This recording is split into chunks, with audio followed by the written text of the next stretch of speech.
This is the War Brief Daily for August 22nd, 2026. Over the last 24 hours, the operating picture changed in 4 places. A large Russian drone raid on Ukraine, contested fighting in Sudan's Kordofan region, a deadly airstrike in Myanmar, and a Chinese vessel operating near Taiwan's Penghu Islands. Let's keep this clean. First, Ukraine. The Ukrainian Air Force says Russia launched 135 Shahed-type attack drones overnight into August 21st, including jet-powered variants. Kyiv claims 107 were destroyed or suppressed by 0800 local time. That is an official Ukrainian intercept figure, not an independently audited count, but the scale of the raid is clear. Civilian authorities reported deaths and injuries in Kyiv and the surrounding region, with early totals still provisional. Russia's defense ministry separately claims strikes on Ukrainian drone component facilities, depots, and logistics targets. Those claimed effects are not independently confirmed. But here's what matters. This was an inventory and attention attack. Even a high interception rate forces Ukraine to burn through interceptor stocks, move mobile air defense teams, and keep crews under pressure. And that changes the math.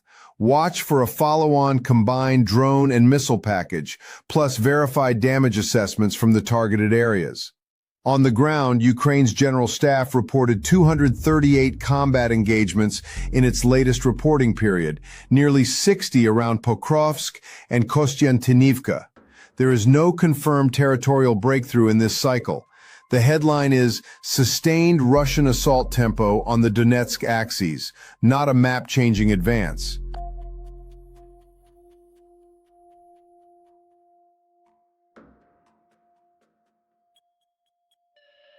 Second, Sudan.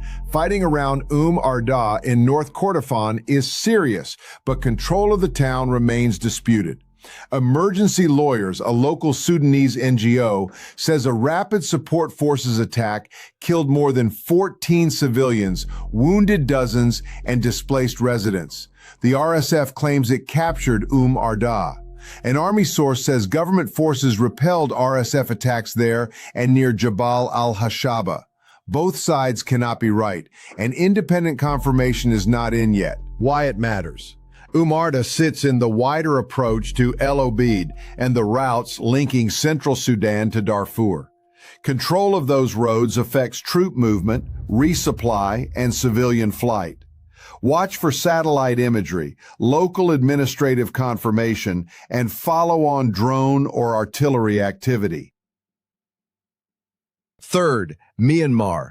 Multiple independent reports say a military aircraft struck a Buddhist monastery hosting a meditation retreat in Swell-Leo village, Sagaing, on August 21st. Opposition and local sources report at least 14 dead and roughly 20 wounded after 2 attack waves. Those casualty figures remain provisional, but the reported airstrike itself has broad sourcing. This underscores a hard operational fact. Despite pressure on the ground, the junta retains the ability to reach resistance-linked areas from the air.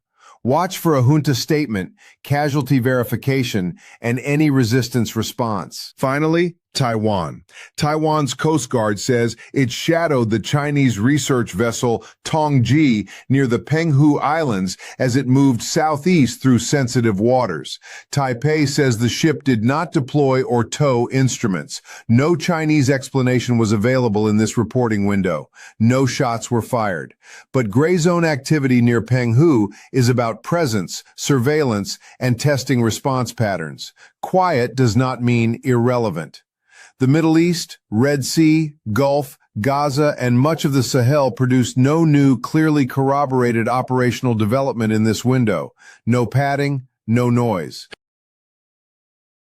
Watch next for another Russian saturation raid, independent confirmation from Arda, verified Myanmar casualty reporting, and Tongji's track near Penghu. I'm Nate Mercer. This is War Brief.